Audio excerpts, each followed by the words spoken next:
Hi, welcome to the Inside Strategic Coach podcast. I'm Shannon Waller with Dan Sullivan. Dan, you said something in a workshop the other day that struck me, and I wrote it down that I wanted to talk to you about it in our Inside Strategic Coach podcast.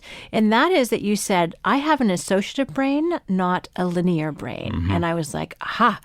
So can you describe what that means? Because I think that's true of me. I think that's true of people I'm close to, and I know it's true of a lot of our clients.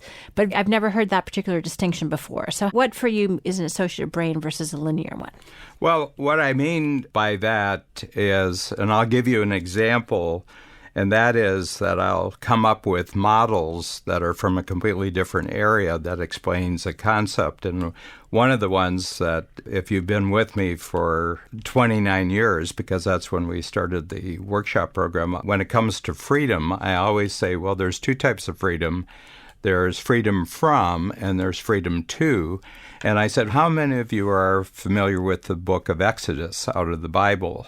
And, a lot of hands go up. And I says, well, in Exodus, the skills that get you out of Egypt are not the skills that get you into the promised land. So I said, there's a freeing yourself up from something you don't like, which gets you out of an oppressive situation, which is the story of Exodus. And I said, but that doesn't actually get you to where the freedom to do what you want to do. And Moses, who's the greatest force, and depending on what religion you grew up with, I grew up Catholic, you had the Old Testament and you had the New Testament. And I said, Moses is considered the greatest figure in the Old Testament, but he did not have the skills to actually take the children of Israel into Egypt. So he had the skills to free them up from something that was oppressive, but he did not have the skills to free them to actually go to where their destination actually was. And that's what I would call an associative brain, is that I'll see other models, I'll see stories and everything else, and I'm explaining a concept or a tool, and in order to do that, I just tell a story. And if you look at the actual Bible itself, I think the people who created the Bible and other books like that were associative thinkers. They were always coming up with models. And I'll give you another one. I think Einstein was an associative thinker. So relativity means that time can slow up or time can speed up, So somebody said, well, how do you explain differences in time? It seems to me that a minute's a minute, an hour's an hour. And he said, well, I'll give you two examples. He said, you have 10 minutes, and it's the last 10 minutes for 2 years that you're going to be with the person that you love the most.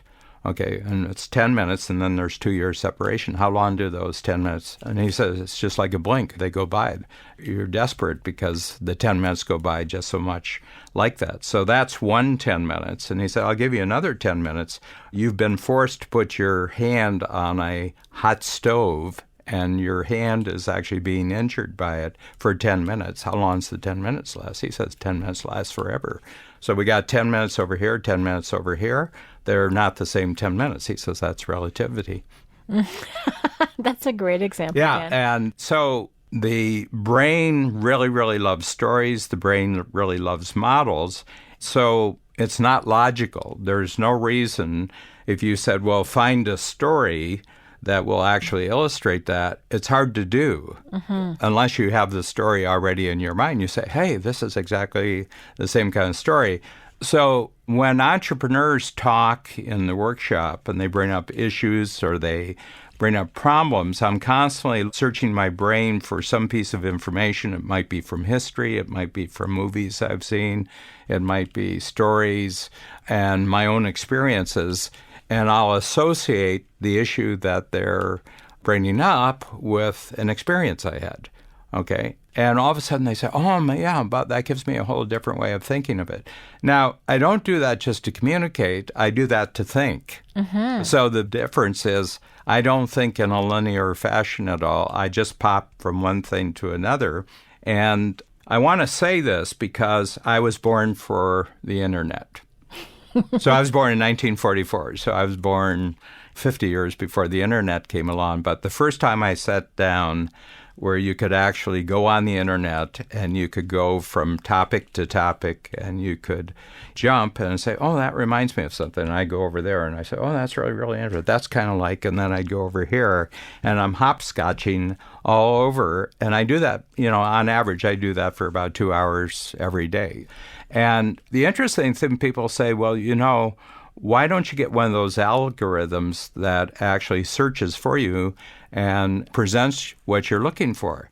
And I said, well, I don't know what I'm looking for. Actually, what I'm looking for is things that I didn't know before. Mm-hmm. And I said, so there's no algorithm can possibly know what it is that I'm not looking for, but that I would be interested.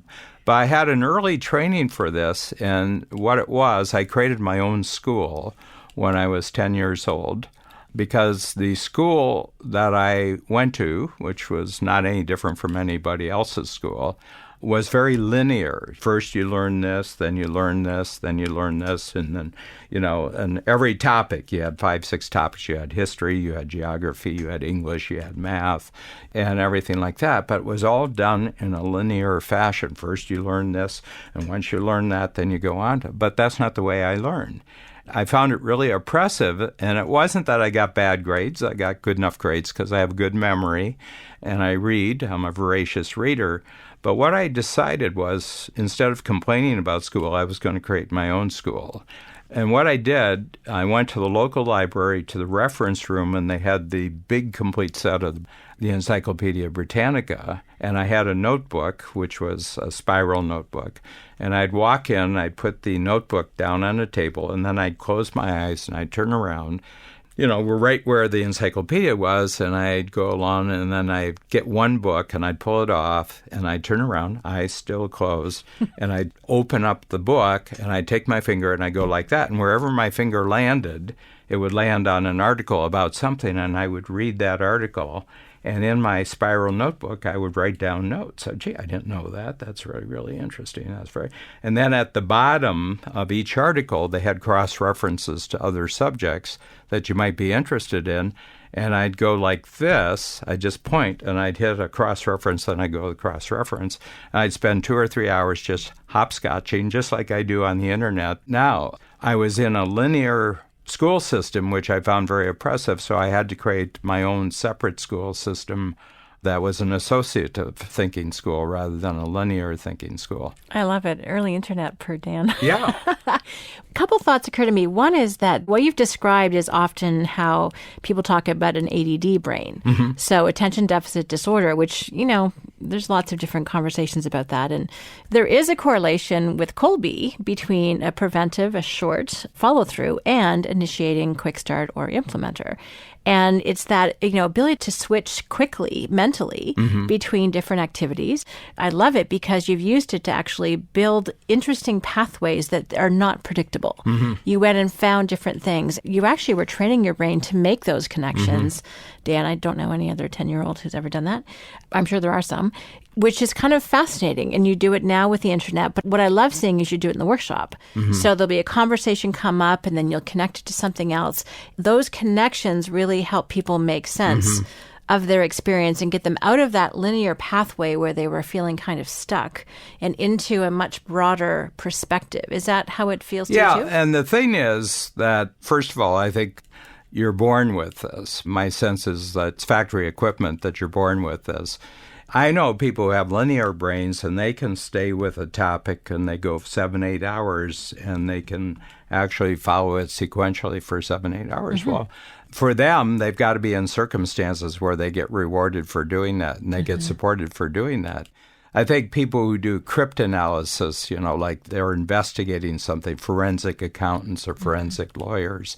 So the thing is that neither way of thinking is actually better than the other. It's just that if you have a particular way of thinking, don't think you should be thinking the other way. Mm-hmm. In other words, take complete 100% proud ownership of the way that you're thinking and then maximize the value of that, but get yourself in the right circumstance where that way of thinking actually creates value that other people appreciate and that you're a hero to them.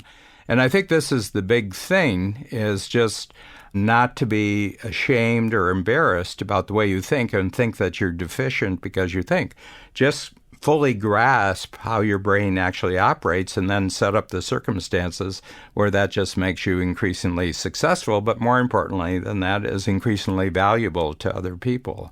And I think this is the thing. And it's only, I would say, that making the specific decision that I'm just going to base the rest of my life on this, and this is my strong suit, is fairly recent, even though I had unique ability down and everything. But within the last 2 or 3 years, in my 70s, I said, my whole future is going to be based on this skill that I've been developing ever since childhood.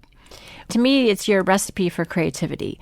It's how you come up with stuff. And I said, I've always been, not that I study you, but I pay attention to how you do things. And I'm always querying how this works. So that's what was so fun. And I think building those connections and those capabilities, and as you said, owning it, take full ownership.